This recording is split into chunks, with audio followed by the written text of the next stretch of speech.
আসসালামু আলাইকুম ওয়া রাহমাতুল্লাহ। Alamgir coaching YouTube channel, Facebook page, Facebook group, ইনস্টাগ্রামের পক্ষ হতে সকলকে জানাই সুস্বাগত। সুপ্রিয় শিক্ষার্থী, আশা করি তোমরা ভালো আছো, সুস্থ আছো।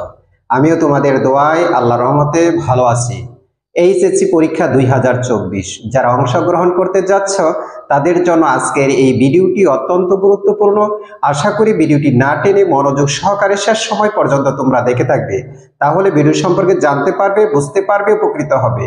আজকে যে বিষয় নিয়ে তোমাদের সাথে আলোচনা করব, কৃষি শিক্ষা প্রথম পত্র দ্বিতীয় অধ্যায় সৃজনশীল অনুধাবনমূলক প্রশ্ন নিয়ে তোমাদের সাথে আজকে আলোচনা করব। আশা করি শেষ সময় পর্যন্ত আমাদের সাথেই থাকবে। So let's go. অনুধাবনমূলক প্রশ্ন 1, পিএইচ মান কত হলে মাটি ক্ষারীয় হয় ব্যাখ্যা করো। 2, মাটির সংশোধন কেন প্রয়োজন ব্যাখ্যা করো। 3, জৈব পদার্থ কিভাবে মাটির ভৌত গুণাবলী উন্নত করে। 4, ফসল উৎপাদনে পানি সেচ কেন প্রয়োজন ব্যাখ্যা করো। 5, ভূমিক্ষয় মৃত্তিকায় কি প্রভাব ফেলে। 6, সবুজ সার বলতে কি বুঝো। 7, নিরপেক্ষ মাটি বলতে কি বুঝো।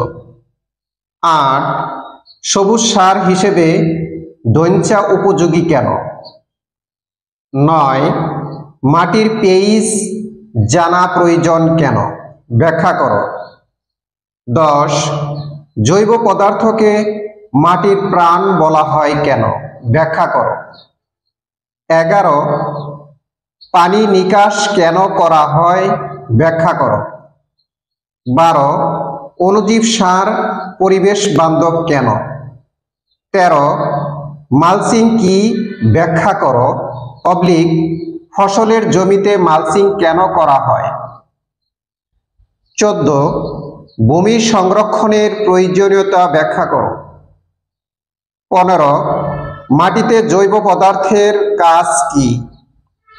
16, প্রচলিত পদ্ধতির চেয়ে এসআরআই পদ্ধতির সুবিধা বেশি কেন। সুপ্রিয় শিক্ষার্থী, বাংলাদেশে যে কয়টি শিক্ষা বোর্ড রয়েছে এই কয়টি প্রশ্ন থেকে সবকটি শিক্ষা বোর্ডে 100% কমন পড়বে ইনশাআল্লাহ। ভিডিওটি যদি তোমাদের ভালো লাগে, তোমাদের পছন্দ হয়, তাহলে নিজেরা মনোযোগ সহকারে দেখবে।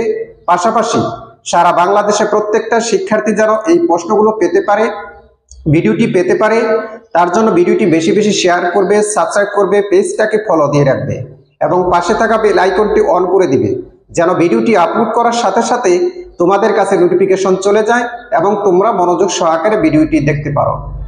আজকের এই ভিডিওটি আমার পিতামাতা, আমার সারা জীবনের শিক্ষক মন্ডলীদেরকে উৎসর্গ করে আজকের মতো তোমাদের কাছ থেকে এখানে বিদায় নিচ্ছি। তোমরা পরীক্ষায় ভালো রেজাল্ট করো এই প্রত্যাশায়। আল্লাহ হাফেজ। আসসালামু আলাইকুম ওয়া রাহমাতুল্লাহ।